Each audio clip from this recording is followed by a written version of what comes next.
Hi, Dr. Bronc. You're here having a conversation with Dr. Brian Bronc, my teacher of a technique, a method, a bodywork method called Advanced Muscle Reconditioning. And what is Advanced Muscle Reconditioning? AMR is just an entirely different take on how to treat muscles. Most people think of deep muscle therapy as some sort of heavy pressure, and what we do is a very refined manipulation of skin and flesh that feels deep but actually uses relatively little pressure. And it's just different. You know, I call it playing the body like a one-time deck of cards. So muscles have grain to them. And so instead of just pressing on them, or you could go like this, it has a far different effect than if we do this. And this is what we do. When you approach muscles at specific angles and locations, we get that. Mm-hmm. And there's a couple important things. One is we only stroke one time. We do not stroke back and forth. Because if you sit on a muscle or stroke back and forth on a muscle, even with slight pressure, the muscle tenses slightly to resist. And you cannot fully recondition muscles if they're tensing to resist. So there's two principles. We stroke the muscle one time and release. We're always looking for angles and locations that gives us this distinct, what I call a deck of cards feeling. And you don't want to skip across the deck. You want a nice fillet of individual cards. And you don't want to just get a card or two in the middle. You want to get as many cards as possible, always. And looking at muscles in a book is nice for reference, but those muscles have been dissected, and it's not quite as easy finding that deck of cards as it looks in a picture. It's good for reference, but we work from the outside in, from the skin in. So how they look, once they've been dissected, and how they how they feel outside in played as a one-time deck of cards are very different things. And some things just aren't obvious from looking at a chart. For example, the sail on a sailboat. On a super windy day, they don't put the sail all the way up because it's too much power for the boat. So if they put that sail up halfway, all that extra sail at the bottom, they tie it around the boom. And if that sail represents a muscle from age, injury, wear, and tear, you can massage the muscle all day long. It's not going anywhere until you untie it from the boom. And many times in your body, what you think is a bone is a boom. And when you approach these bones at specific angles and locations, you get that. And this is another example of just what the world is missing. We play the muscles, crevices, and bones like a one-time deck of cards. What causes chronic pain? The source of pain that is so often attributed to joints and discs is actually caused by muscles. It is the slightest injury to muscle fibers or the aggravation of underlying spasm patterns. That is the basis of back pain. The problem is that so often it doesn't feel like a muscle. It feels deep in the joint, or it feels like something's pinching a nerve. So it doesn't feel like a muscle. So often there's no apparent spasm. And chronic pain, what can you say when pain becomes chronic, fails to resolve with all manner of conservative and muscle therapy? That's why we are stuck on very outdated models of pain. Like right now, it is not a question, it's a conclusion in medical literature. There's no correlation between discs and back pain. None. But again, we're stuck there. Why? Symptoms don't feel like a muscle. No apparent spasm. What can you say when pain becomes chronic and fails to resolve with all manner of therapy? There's a better way to treat muscles, and it solves the mystery of back pain. And that's the thing with back pain and therapies. Everything works sometimes, and I'm not here to dispute anyone's experience. My experience comes from fixing tough case after tough case when quite literally all else had failed. And when you do that enough times, it teaches you something.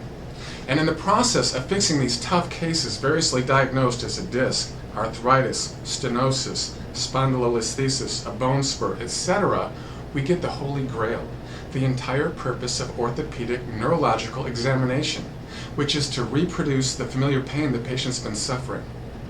Now that is the entire purpose of orthopedic neurological exam, but you learn early on when you go to school that you can go through that entire exam, and most of the time you don't get that.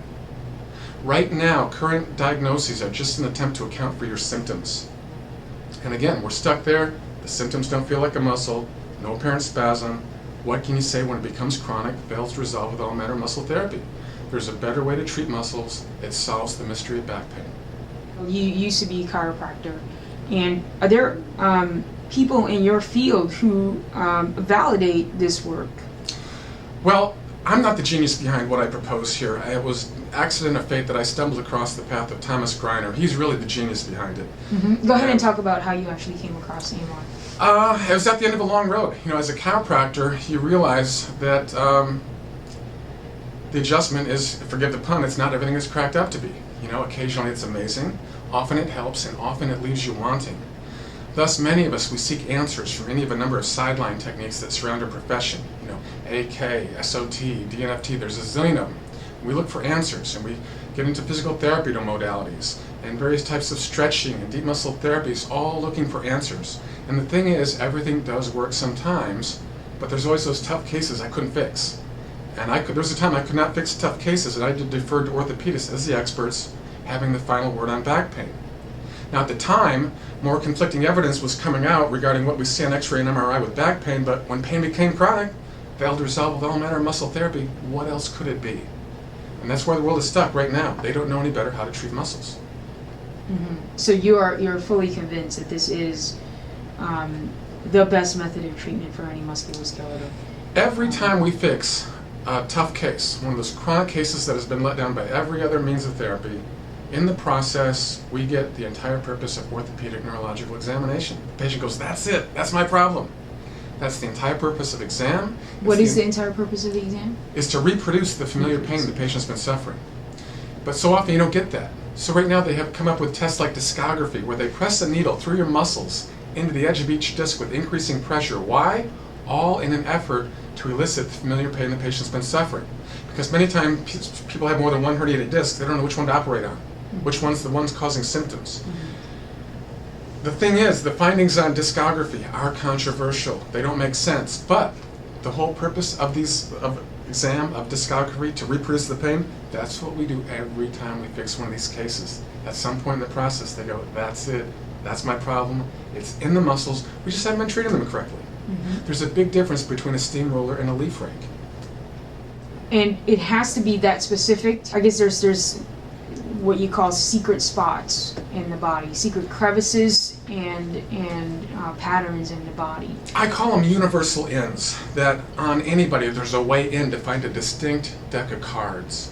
And that's what I teach. There's a fundamental pattern that on anyone you can find that. And then we try to expand on it. And if you lose your way, don't worry, you always have a way in. And by knowing all the different ways in and expanding on them, we connect the dots. And in time, you'll find good strokes where you couldn't find them before. And really, so that's just it. Muscle fibers, they, like the folds of an accordion, they pleat together like they were never there. And when you squeeze muscles like a piece of fruit, there's nothing apparent. And so when you play them like a one-time deck of cards, people go, oh, wow, yes. It has a different effect. And muscle fibers pleat together like an accordion just as a cause of aging? Yes, as we age. We age from a plump, juicy hot dog to crispy bacon. It's just the natural aging process of the body. And the thing is, you can age gracefully, like an old tire, bald of tread but still rolling, never had a blowout.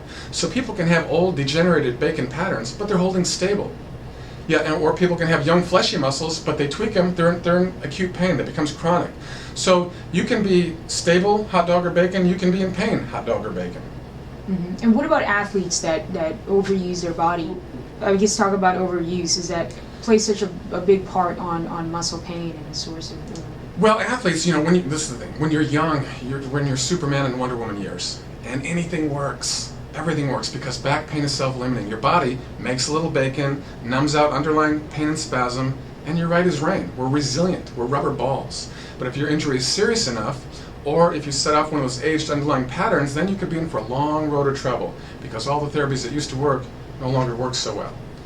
So when you're young Superman athlete, a lot of times anything works. But again, my whole everything works sometimes. My whole thing is, what do you do when nothing works?